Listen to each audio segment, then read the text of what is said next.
Since joining the royal family, Meghan Markle has come under a lot of scrutiny and recently went public with the toll it's taken on her in an ITV News documentary. This is America, so how much do we really care about the royals? Apparently a lot. Since Meghan went public, she has gotten messages of support from none other than Congresswoman Ayanna Pressley, a member of the so-called Squad, and former Democratic presidential nominee Hillary Clinton. Both of these women have faced media scrutiny of their own. What is the line between legit media coverage and going too far? Do women get it worse than men? And do women of color get it worse than anybody else? So this isn't my native cup of tea. You guys follow me. So I called in some experts to come help me out here. So joining me on the White Couch today are Judy Kurtz. She's a reporter for The Hill who has written about the royals. Also Paul Wharton, who's a style expert, has been a reality TV star himself, and hosts a show on Sirius XM on Fridays at 6. And Juanita Tolliver from the Center for American Progress. She's here to give us some policy and political perspective. I want to thank you all for joining us here on The Remedy. Thank you for being here. Happy. All right, Judy, I'm going to start with you because you are our reporter here from The Hill. Sure. Can you tell us what is going on with Meghan Markle and this reaction and lawsuits? There's a lot happening with the royal family. There's a lot going on, and this latest interview that you mentioned is surely almost like the tipping point now for Meghan Markle coverage. I mean, since day one, the British press has been hounding Prince Harry and Meghan Markle, which is nothing new in Britain, if you're a member of the royal family, certainly. But I think between being an American, being an actress, being a divorced woman, being a woman of color, she's had a lot to be up against regarding the British press, which has been very tough on her, to say the least. But on the flip side of things, a lot of people don't like to hear one of the members of the royal family whining. You know, right. the critics will say, listen, it's like being voted prom queen, and then you're complaining about, doing the smile and wave at the homecoming court. So that's what the critics are saying in terms of her venting about the scrutiny that she's under. Yeah, there's a part of me that wishes the royals would all have office hours, right? You could be able to go to Buckingham Palace every day between the hours of 8 and 5, and for 2-hour shifts, they'll all just sit there and wave at you and take selfies. They ought to earn this money. You can go to the Wax Museum for that, But imagine if there were real people there when you got to London. It'd be amazing. All right, now Paul, you are in the celebrity world all the time, and you've been a celebrity. You are a celebrity yourself. You've been on television in all these different roles. What is the line that you see as you watch people kind of come under this media scrutiny and some of the toll it takes on someone's personal life? Well, I think, the first thing to remember is being a celebrity doesn't mean that you're obscure from humanity and your basic need for affection and consideration. So, a lot of times in terms of America, when you get on a reality show, sometimes you do it for money, sometimes you do it because you want fame, and as you see people kind of ducking in and out of it, they want to keep the money coming in, but there's certainly a price to pay.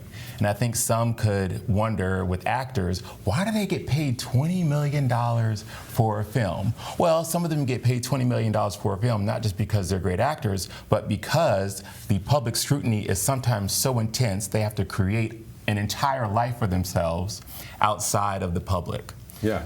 And that's kind of the price that you pay. All right, so when you're talking to people about this, because you not only do this for yourself, you help other people manage their public profiles, right? And you're talking to people about this, do you give them any advice about kind of where they should draw lines around their life, or should they draw lines around their life to protect certain aspects of their life, or should they just let it all out? Well, the first rule of thumb for me would be don't Google yourself. You know what I mean? I'm learning that lesson. Don't Google yourself. It can be great. When I did The Real Housewives of D.C. in 2010, and I never talked about that show, so I'm not trying to be that guy that's like, when I did The Real Housewives. Well, I already seeded it that you've already been on a reality TV. Yeah, I don't really talk about it. But, when they didn't renew the series, I thought, whew, I got out unscathed, because it could have gone either way. Someone like me, of course, was trying to sell skincare products and hair care products, but of course, people start digging and then certain things come out, and that becomes your life. So I would just say that you really have to enter into this business knowing that you're going to be criticized, knowing who you are, knowing when to disconnect. Sometimes you have to go into isolation and create some sense of normalcy again, and then come out stronger. I think in terms of Meghan, I don't think this is something that's going to break her. I'm glad that she and Harry have come out so soon in their relationship and in her duchessness, whatever you say about that, so soon, because there is an issue. And they kind of said, well, wait, we know what this is. We've seen this happen before in the worst outcome. That's right. With Princess Diana. So we're going to say, no, I'm not okay. We're dealing with it. But I don't think this is going to break her. I think she's going to come out stronger on the other side. Yeah. So we've seen this. I know you want to get in on the Meghan Markle thing here too, but we've also seen this domestically. And it seems like when it comes to presidential families, we have some sort of a rule around the children of presidents. I mean, they pretty much left Chelsea Clinton alone except for some bad jokes. They pretty much left the Bush girls alone except when they were drunk in public. And they pretty much left Sasha Malia Obama alone for most of the Obama administration. So do we have better rules in America about how the media interacts with personalities? No, I would say what jumps out to me is the different treatment between some of the male and female candidates and some of the adversities they face. For example, let's flash back to 2016 when Hillary Clinton had the flu and felt faint. That was blown up in the news, but Bernie Sanders has heart surgery. And has to modify his presidential campaign around his health concerns, but it's no big deal, or as his campaign said, it's the best thing that happened to their campaign. So I think we don't treat that much better, especially for women, and let's juxtapose President Obama with President Trump. The biggest scandal Obama presented was a tan suit, and that ran the news cycle for weeks. However, we have atrocity after atrocity from Trump, and that is not held to the same standard or get the same type of media coverage, and that's related to the bias that is presented around race, around gender, that we have in this country. I think to that same point, though, oftentimes, I mean, Prince Harry and Meghan Markle can be their own worst enemy in a way. You know, they are a breath of fresh air, especially Meghan Markle is a breath of fresh air and does things her own way, but they don't play by the media playbook, especially in Britain. Like when they had, when she gave birth to their son Archie back in May, traditionally they'll release photos shortly after of the baby. The media eats it up. It's on the cover of all the magazines. They waited a month to release any photos, and it was like a partial face shot of Archie, and that just creates a bigger demand for any sort of image, any information. It's like the Streisand effect, where you think they're hiding something if they don't put it out there. And they did the same thing with their dog. Like they refuse to release the name of their dog. It's those little things that I think rub the media the wrong way. You know, on the other side of the ocean. How much is the media entitled to any of this, right? Like you have a kid, and the kid didn't sign up for anything. The kid just got born into a family. So is the media entitled to see a picture of your child? I don't think there's an entitlement factor. I think it's tradition, especially in a place like Britain where taxpayers are paying for their to hold up the lifestyle of the royal family. And I think if they had just controlled the narrative and released a photo, that would have kind of quelled the masses and maybe not have built up demand for anything about this kid who deserves privacy just as any other child in Britain does too. You know, Paul, you know, we also heard from Michelle Obama about this, and Michelle Obama has talked about, you know, kind of the tough moments that she spent as First Lady with people coming after her. I remember being in an airport and hearing people talk about her in the most vile ways, but she got it, you know, online. You said, don't Google yourself. It's hard not to do that when you're the First Lady of the United States. Yeah, absolutely. I just want to go back to that one thing you were just saying. I feel like, you know, Harry, if we think back, he's not the most traditional prince in the palace. So Vegas photos. Exactly. I know. Those are pretty good. But you know, when you think about it, I think whenever there's something that they're doing that's kind of off the beaten path or not the way that the royals do it, they say, oh, Meghan made him do it. Meghan is estranging him from his friends. Meghan is causing him to be depressed. Meghan is causing the rift between he and his brother. Well, listen, Harry marches to the beat of his own drum. Yes. That guy is doing his own thing. He's a wild child. So, you know, I still think that that's something to consider. Maybe he just wants to. One more thing on the Harry component. We know he has a vehement, complete hatred for the press based on their relationship with his mother. He maintains that this all comes from the trauma of having his mother chased relentlessly, which ultimately led to her untimely death. And so that's where this is coming from. It's coming from a personal place of trauma, and he's just asking the press to be respectful. There was a headline that jumped out that I found. Harry's girl is almost straight out of Compton. which was one of the British headlines. That was one of the first headlines from the Daily Mail when Right. Meghan Markle was kind of making her first public appearance. That was one of the first things that came out about her. Yeah, Which unfortunately set the tone for a lot of the coverage there. It did, and there have been all these stories also about things that Kate got away with, like wanting to have incense or candles lit in the residence, and then she asked for something similar, and everyone says she's so demanding. Is there? Let's broaden it out from just the royal family. Is there a difference from the way, you touched on this, you started to, is there a difference from the way men are covered who are in the spotlight and women, and particularly women of color? Yes. For two women, yeah. Yes, and I think race, maybe it does have something to do with it. Would she be treated differently if she had two white British parents? Maybe. I mean, there's no way to know. And gender certainly has something to do with it as well. But we see that the same phenomenon, whatever you want to call it, in the coverage here as well. As you mentioned, coverage of presidential candidates or just people in the public eye.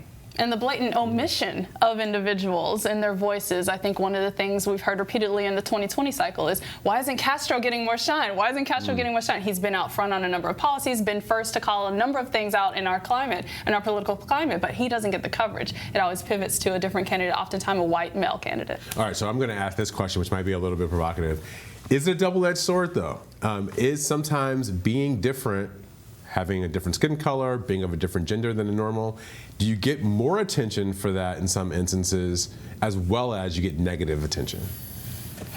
Do you get more attention as you? Barack Obama ran for president. One of the things that made him interesting was he's this biracial guy from Chicago with this interesting name running for president. If he had been Barry Smith, from Arkansas, would he have been the phenomenon that he was? Sure, I think her race definitely. I mean, if we're going back to Meghan, I think that definitely plays a huge role in it. You look at people like the Kardashians, and they have built their entire brand on people talking about them. And as hurtful and as mean-spirited as some of that talk and scandals might be, I mean, they're just running straight to the bank. They can't cash those checks fast enough. Someone like Meghan, and I did see in the interview when she said, I wasn't expecting this. And I talked to my British friends, and they told me, he must be lovely, but you're going to absolutely be put through hell. But I just didn't see it. I see how some of the critics are saying, well, it's hard for me to wrap my head around that. She didn't see it. She knows what happened with Princess Diana, and also she was formerly a star in Hollywood. Yes. She wasn't a huge star, but she had experienced that in some. Is the British press different than the American press in that way? That's a good point you bring up. That she was a star before, so she had some experience with media. Yeah, but I spent a lot of time in LA, and there are a lot of stars that are just like us. They're walking around on the street, and I think that our press really circulates around maybe 20 or 30 big mainstream stars, and the rest of them just kind of go about their business in day-to-day life, and I think that's the level that Meghan Markle was on. Or pointing out another thing she said in the documentary, she expected it to be fair press. Yes. Like you mentioned, Jamal, the first story out about her was straight out of Compton. That harks of racial tropes and just like racism in and of itself, and the press decided this is going to be our story. This is going to be our tone, and as you mentioned, Judy, that's the tone they've run with, and that's what I think has been the underlying crux of the lawsuits against the Daily Mail. If any of us think about someone that has said something untrue about us, I mean, we are ready to fight. I mean, just one. Do you know what I'm saying? Can you imagine, like one person, we're on this block, we know they're on that. Come on, y'all, we going down the block. We want to get to the bottom of it. It's really hard to take, and so I can't imagine a person feeling like they're getting to the breaking point. I guess for me, I was slightly disappointed that she was as transparent. I think that's where you have your mom. I mean, I like people saying, I'm not okay.